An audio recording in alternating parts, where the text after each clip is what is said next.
Thumma qala an-nabiy sallallahu alaihi wasallam fakam a'da'uka min ummati qala ishruna nafaran awwaluhum anta ya Muhammad fa inni ubghidhuka wal alimul amilu bil ilmi wal hamilul Qur'an idza amila bima fihi wal muadzinu lillahi fi khamsi salawatin wa muhibbul fuqara'i wal masakin wal yatama wa dhu qalbin rahim wal mutawadhi'u lil haqqi wa syabun nasha'a fi ta'atillahi ta'ala wa akilul halali wa syabbanil mutahabbani fillah wal harisu ala salati fil jama'ah walladhi yusalli fil laili wan nasi niyam walladhi yumhiku nafsahu anil haram walladhi yansahu lil ikhwani wa laysa fi qalbihi syai'un walladhi yakunu abadan ala wudhu'i wa sakhiyun wa husnul khuluq wal musaddiqu rabbahu bima dhaminallahu lahu wal muhsinu ila masturatin al aramil wal musta'iddu lil mauti. Lanjutan daripada hadis.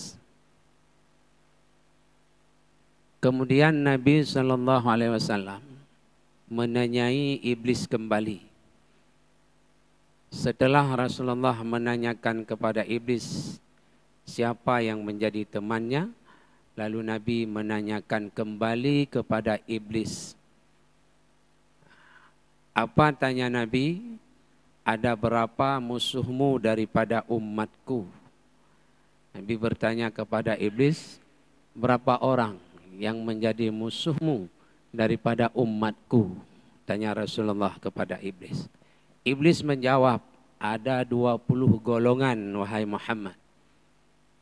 Nah 20 orang yang jid ke musuh daripada iblis. Talake beruh tanya dalam. Beruh tanya dalam golongan 10. Jid ke ni. Yang pertama, engkau sendiri wahai Muhammad, karena sungguh aku benci kepadamu. Iblis menjawab, yang menjadi musuhku yang pertama dan utama adalah engkau wahai Muhammad. Aku paling benci kepadamu. Aku paling tidak suka terhadap dirimu. Maka jika ada orang di dunia yang benci kepada Rasulullah, itu iblis. Iblis berbentuk manusia. Iblis ada dua. Ada yang tidak nampak, ada yang nampak. Itulah manusia yang bersifat dengan sifat iblis. Orang yang memusuhi Nabi itu adalah iblis.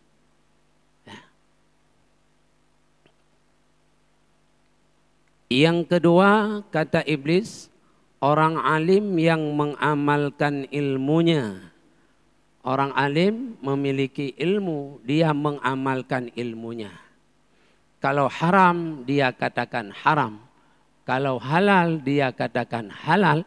Walaupun yang menanyakan itu adalah pemimpin. Dia tidak takut terhadap pemimpin. Kalau memang itu haram, sekalipun yang melakukan itu pemimpin, dia tetap mengatakan itu haram. Seperti Imam Malik.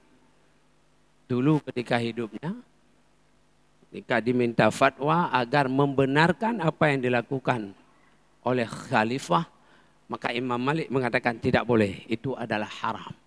Sampai dia dihukum, dikurung penjara, dicambuk di dalam penjara, hampir menghadap Allah Subhanahu wa taala.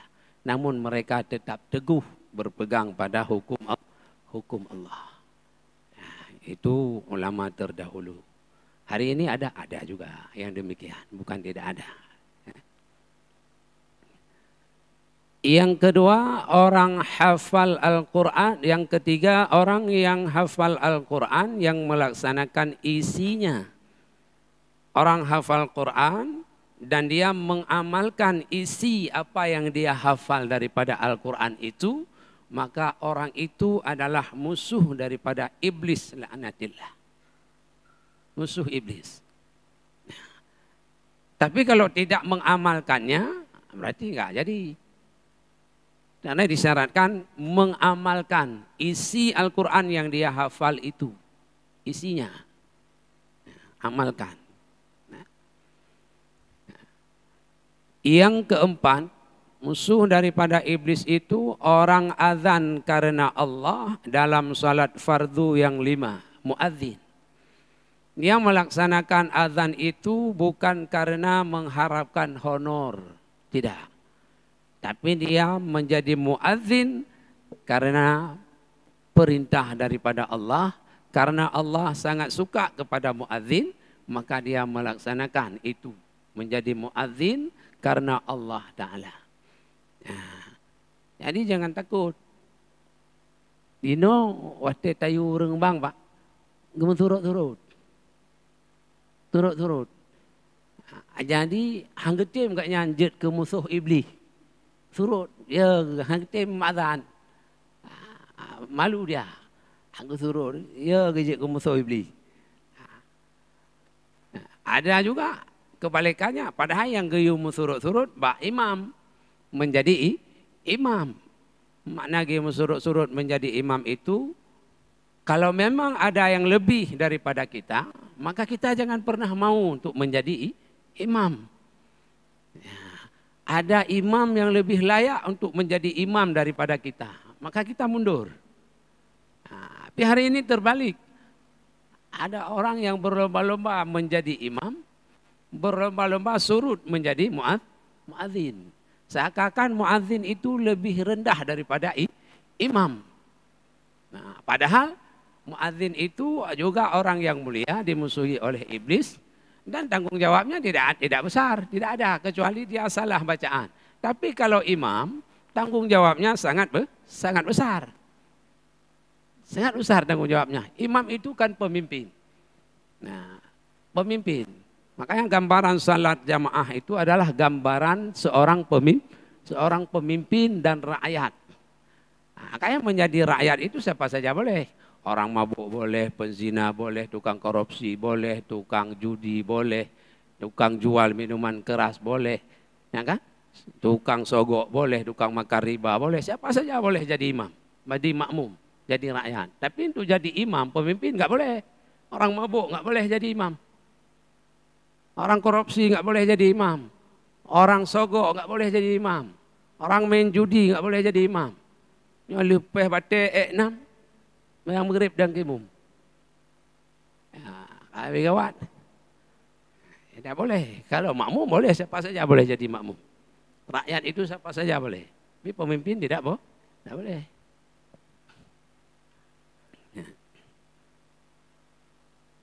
Yang kelima, orang yang menyayangi fakir miskin dan anak-anak yatim. Yang menjadi musuh iblis adalah yang kelima, orang yang menyayangi fakir miskin dan anak yatim. Nah, 3 kali anak yatim sayang, 3 kali fakir miskin sayang. Dia punya kelebihan ketika memasak, dia lebihkan kuah. Dia katakan kepada istrinya, tolong masak kuahnya yang banyak sedikit. Kita kasih kepada tetangga kita yang miskin. Kita kasih kepada anak yatim yang ada di sebelah rumah kita. Nah, tapi hari ini itu sudah jarang dilakukan. Tak jarang, barokan zaman tagun kuah, orang samping detak demi rasa. Sekarang tidak ada lagi. Nah, sayangilah fakir miskin, sayangilah anak yatim. Ketiga-tiga mereka itu adalah orang-orang yang diterima doanya oleh Allah Subhanahu wa Ta'ala. Orang yang diterima doa. Maka jangan benci kepada mereka. Terlebih-lebih anak yatim. Nah, anak yatim itu tangisan yatim itu. Tetesan air mata anak yatim karena dia lapar, karena kesusahan, karena dia teringat terhadap ayahnya, itu berbahaya bagi penduduk di dalam satu dusun. Di dalam satu kampung, di dalam satu desa, berbahaya. Ketika anak yatim itu meneteskan air matanya, maka sayangilah mereka. Dan mereka tidak makan setahun sekali. Mereka tidak berpakaian setahun sekali. Kita sudah menjadi kebiasaan bantu anak yatim setiap lebaran. Bukan nggak bagus. Maksudnya jangan ada pemahaman bahwasanya kewajiban membantu anak yatim itu setahun sekali. Itu salah pemahaman. Salah. Ketika kita sudah mengikrarkan diri sebagai umat Muhammad, maka kita telah menerima titipannya, amanahnya. Amanahnya selain agama, selain syariat yang dibawa olehnya, juga amanahnya adalah anak yatim beserta fakir miskin. Itu amanah Nabi.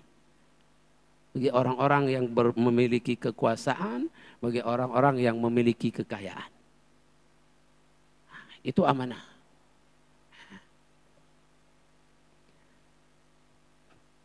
Yang keenam, orang yang berhati penyantun. Orang yang hatinya baik, hatinya lembut, tidak ada dengki, tidak ada dendam, tidak ada marah, tidak ada kufur. Tapi hati itu selalu bersyukur atas nikmat yang Allah berikan kepadanya. Hati itu selalu sabar ketika mendapatkan ujian dan cobaan daripada Allah. Itulah hati yang penyantun. Hati itu penuh dengan kasih sayang terhadap sesamanya. Walaupun saudaranya itu melakukan maksiat, tapi dia merasa sayang kepadanya. Kenapa? Seandainya Allah matikan dia di dalam maksiat yang sedang dikerjakan, maka sungguh dia mati di dalam kekafiran. Tidak ada jaminan keimanannya. Hingga sayang melihat saudaranya itu. Akhirnya dia berdoa, ya Allah tunjukilah saudaraku. Tunjukilah dia pada jalan yang benar. Nah, hati yang penyantun. Ada kasih sayang di dalam. Ada cintanya kepada Allah. Ada cintanya kepada Rasulullah. Ada cintanya kepada sesama Islam dan sesama mukmin. Yang ketujuh, orang yang tunduk kepada kebenaran. Lawan daripada kesombongan. Orang sombong tidak mau tunduk pada kebenaran. Tapi musuh iblis itu dia akan tunduk kepada kebenaran. Jika Allah katakan haram, maka dia tetap mengikuti. Dia tetap patuh. Itu adalah haram. Maka dia akan surut dari hal itu. Dia tidak akan mendekati perbuatan itu. Nah, itu tunduk pada kebenaran. Maka dalam kehidupan sehari-hari, untuk tunduk kepada kebenaran itu agak berat. Agak berat. Tunduk kepada kebenaran. Nah, orang hari ini lebih banyak tunduk kepada kesalahan. Lebih banyak tunduk kepada kesalahan. Bahkan orang rela melakukan dosa karena tidak enak. Ada bahasa tidak enak. Hana mangat deku urang sampai rumah.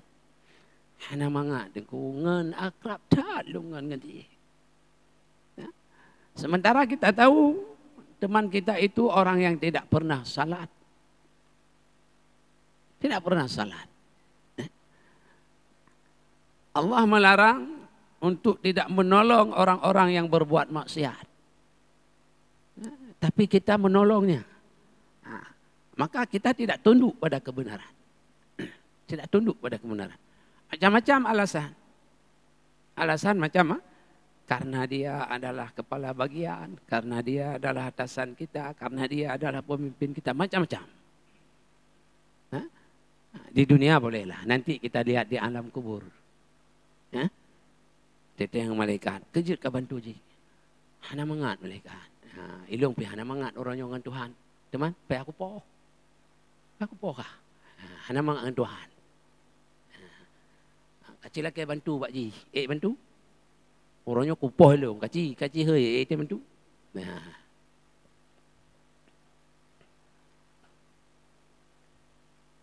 Yang ke-8, pemuda yang hidup penuh taat kepada Allah. Anak muda yang hidup di dalam taat kepada Allah itu adalah musuh syaitan. Kenapa? Rasulullah mengatakan, Asy-syabbabu syu'batul minal junun. Muda itu lebih cinta, lebih gila kepada dunia. Walaupun tengku macam muda tak, yang keduanya tidak galak ke. Cuman bedanya dia punya ilmu agama. Hingga dunia itu bisa dia bedakan. Nah, mana yang jahat, mana yang baik. Hingga dunia itu bisa dia olah menjadi akhiratnya. Tapi untuk dunia dia tetap suka. Tetap suka. Ini tengku yang muda-muda. Tengku yang muda-muda. Dia geduk buat kedai kopi ni. Nyolah leng HP. Itu bukti bahwa mereka masih suka kepada dunia. Muda memang demikian, dia tidak bisa elak. Hanya elak. Memangnya neduk roji.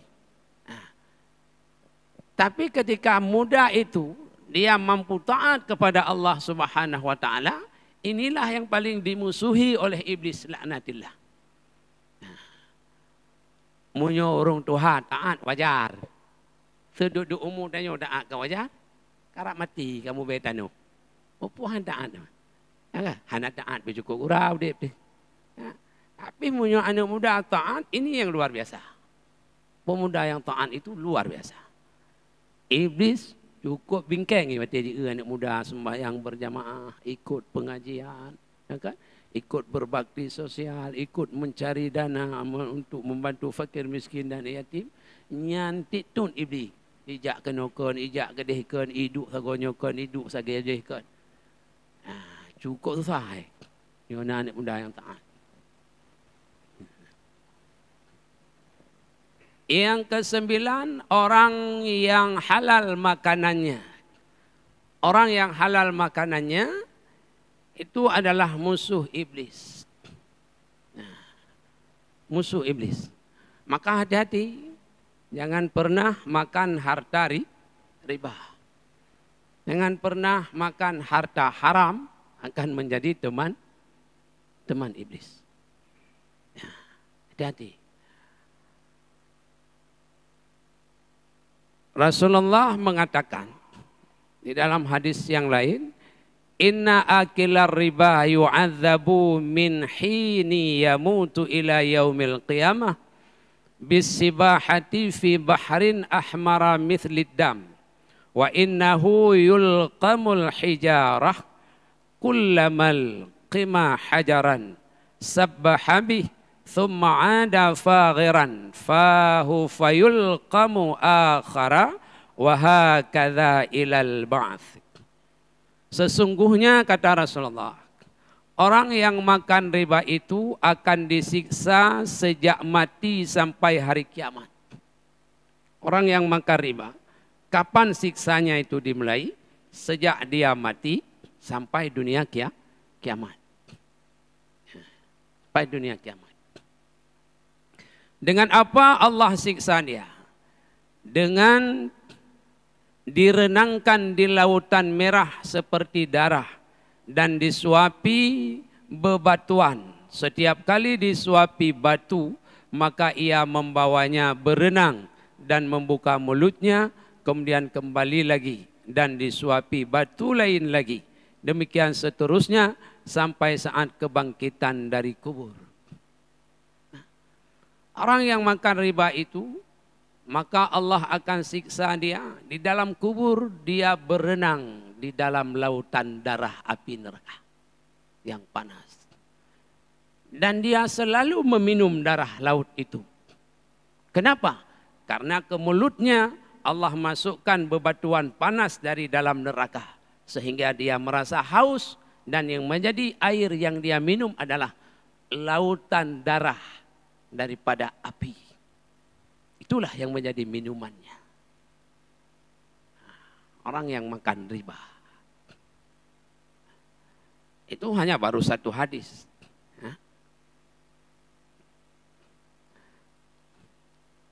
Kemudian pada hadis yang lain, inna akilar riba yub'atsu yaumal qiyamah majnunan.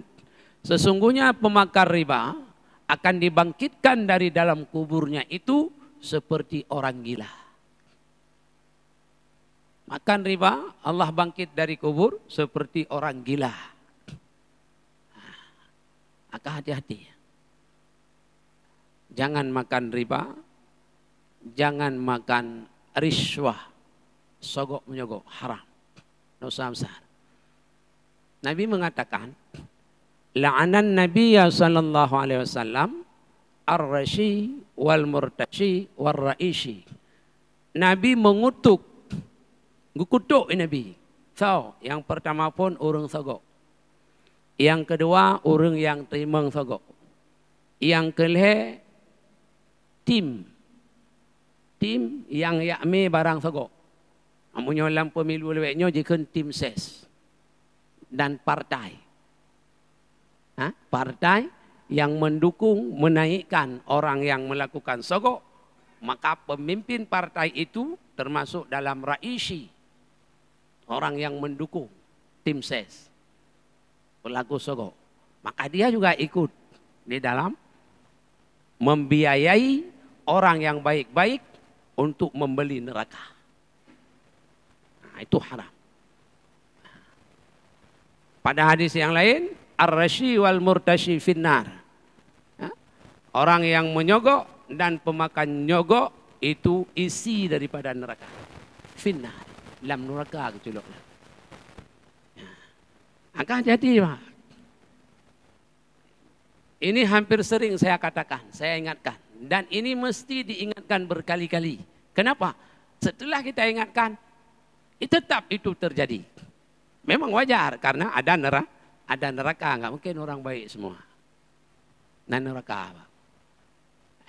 Tapi ini masalah halal dan tidaknya makanan yang kita makan. Kita jangan menganggap 200 itu adalah hal yang mudah. Sementara kerugian itu sampai kepada anak cucu kita nanti. Sampai kepada anak cucu kita. Karena ini maaf, ini berbicara karena sudah dekat. Orang banyak menganggap bahwasanya masalah memilih itu, masalah pemilu itu adalah masalah fikih, bukan.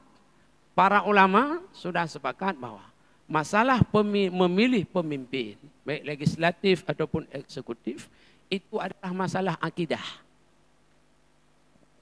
Maka jangan dijual akidah dengan harga 200.000. Jangan dijual ibadah yang sudah kita lakukan selama puluhan tahun dengan uang 200.000. Baik, jadi jangan pernah mendukung kemaksiatan. Kemudian kata lagi, mana ana ala maksiatin. Siapa saja yang mendukung perbuatan maksiat, yang mendukung kemaksiatan, walau bisyarti kalimatin, walau dengan sebahagian kata, secret hawa. Masa dia. Fahuwa syarikullah. Maka orang itu akan berkongsi dalam dosa esok hari. Nah, ini juga hati-hati. Kita tahu bahwa caleg itu enggak salat. Ataupun kita tahu caleg itu tukang mengajak orang untuk membeli neraka. Sogok. Caleg itu tukang sogok. Tapi ada alasan kita teman dekat. Tetangga rumah. Ataupun adik long nunggu. Adik long. Anak bantuan mungkin. Tetap syarikullah, maka dia akan berkongsi dalam hal dosa. 5 tahun di Pajuh Harip, 5 tahun katanya menerima laba apa? Laba dosa. Kenapa kita menerima laba dosa? Ada saham kita di sana. Naruh danyo pupangkai. Belum lagi dosa menjadi saksi palsu. Ketika kita tujuk dia, kita bersaksi ini baik orangnya, ini sesuai dengan apa yang dikatakan oleh Allah. Kita tujuk menjadi saksi palsu. Setelah dosa besar durhaka kepada orang tua, yang ketiga saksi palsu.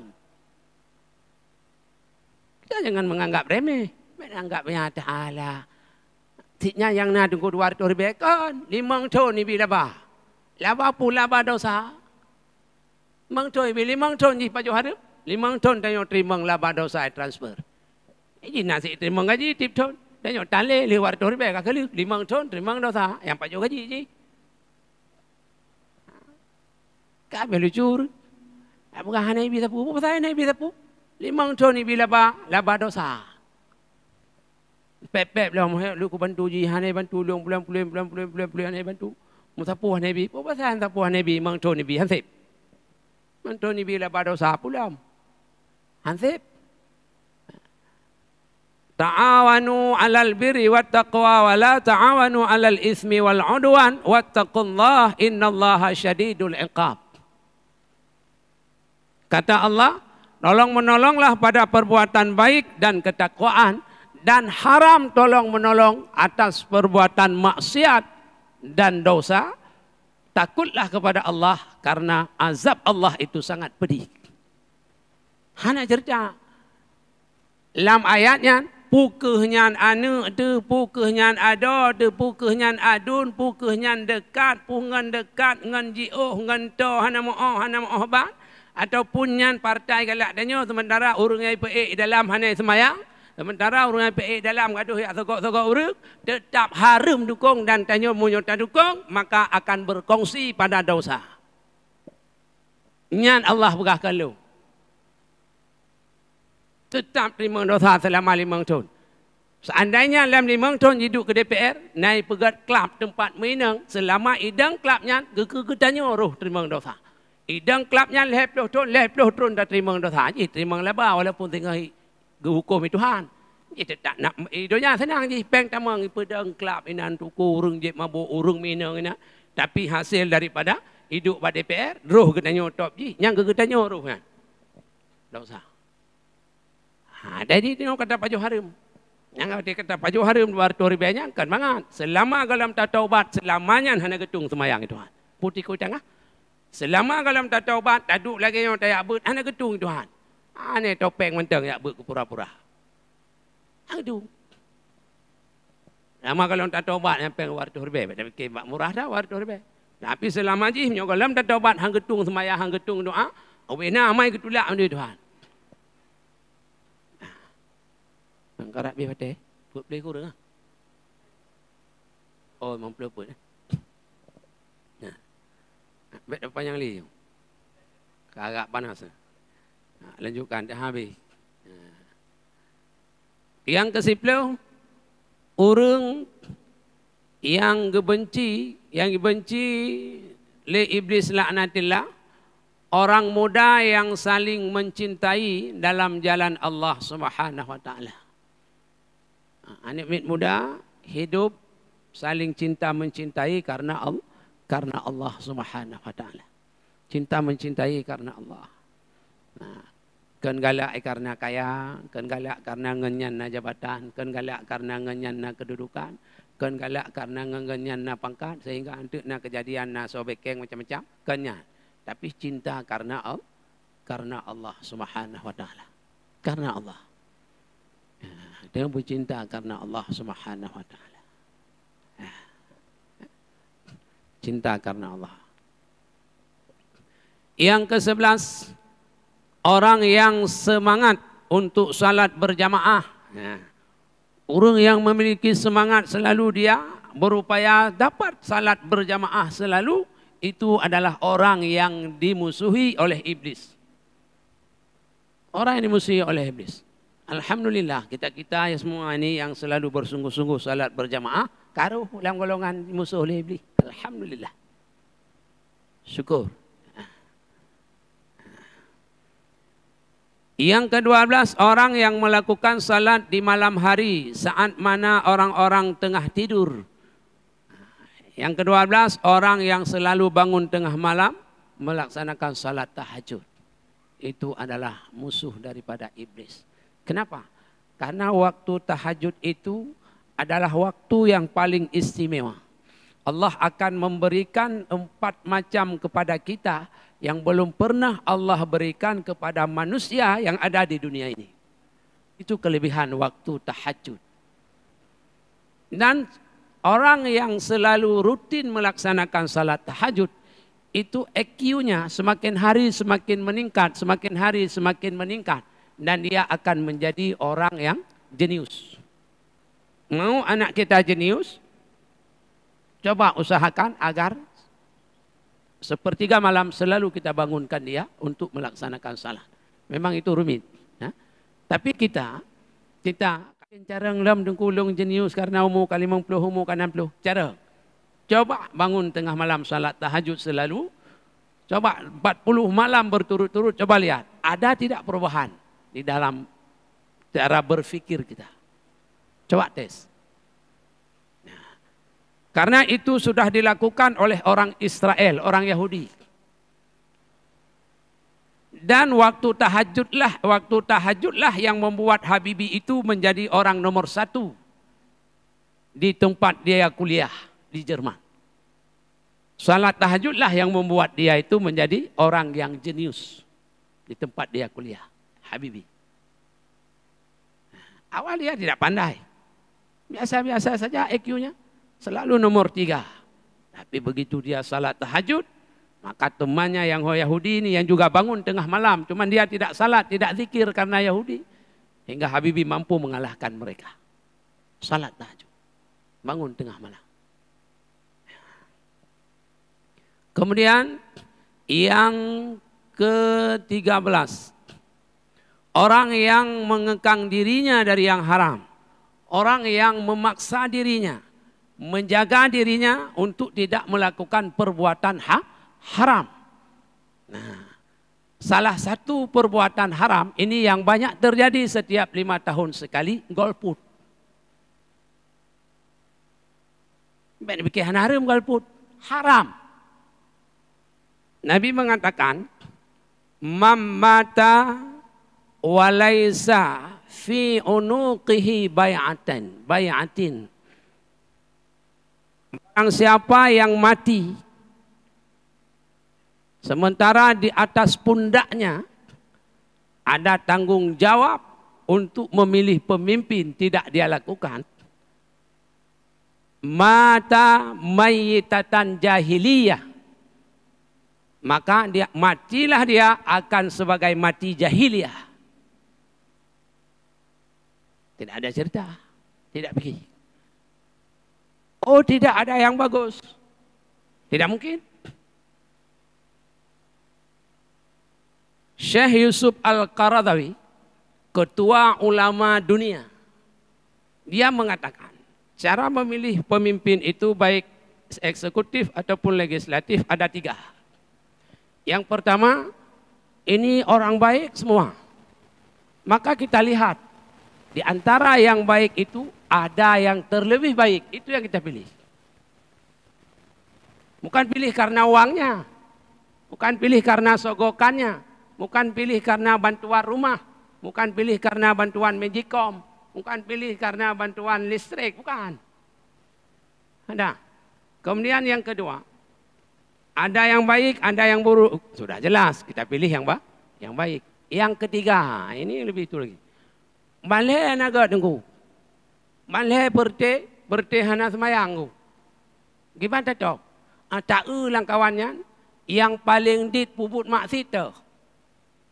Yang paling sedikit melakukan dosa yang mana? Pilih dia. Yang jangan pilih. Yang jangan pilih. Misal nabu, na alian na aseutu na botu. Ini antara lehernya untuk dah yang kat. Oh, ngambu gak teh, aku pilih teh. Contoh. Yang anjir hanya pilih haram. Dosa. Sayyidina Ali mengatakan, saya tidak khawatir dengan kebatilan dan kebenaran. Karena isi dunia memang itu, kebatilan dan kebenaran. Yang saya khawatirkan, kata Sayyidina Ali, ketika kebenaran diinjak-injak oleh kebatilan, orang yang benar, orang yang baik, diam. Tanya orang God, hantar tim jak pilih orang yang God. Maka kebenaran itu diinjak-injak oleh kezaliman. Ini kata Rasulullah, syaitan ahras, syaitan bisu. Kata Nabi. Hana tajak pilih ni orang yang God. Tadu irmuh menganggap tidak ada keperluan. Hana perlu, hana kuat pilih dong. Perlu, hana perlu dong DPR, hana perlu dong urung kaya pula pilih. Hana perlu kuat pilih. Tadu irmuhnya setan bisu bukan Nabi. Setan bisu. Wallahu alam bisawab wa ilaihil musir bi rahmatika ya arhamar rahimin. Wa ta'isya katruh insyaallah menyuna pertemuan nagu undang lam dah lanjutkan kembali. Lebih dan kurang dalam kemaah. Billahi taufik wal hidayah. Assalamualaikum warahmatullahi wabarakatuh. Dan long laki maah hanjit long sembahyang jamaah ini karena harus long sembahyang jamaah bak tempat long pimpin zikir.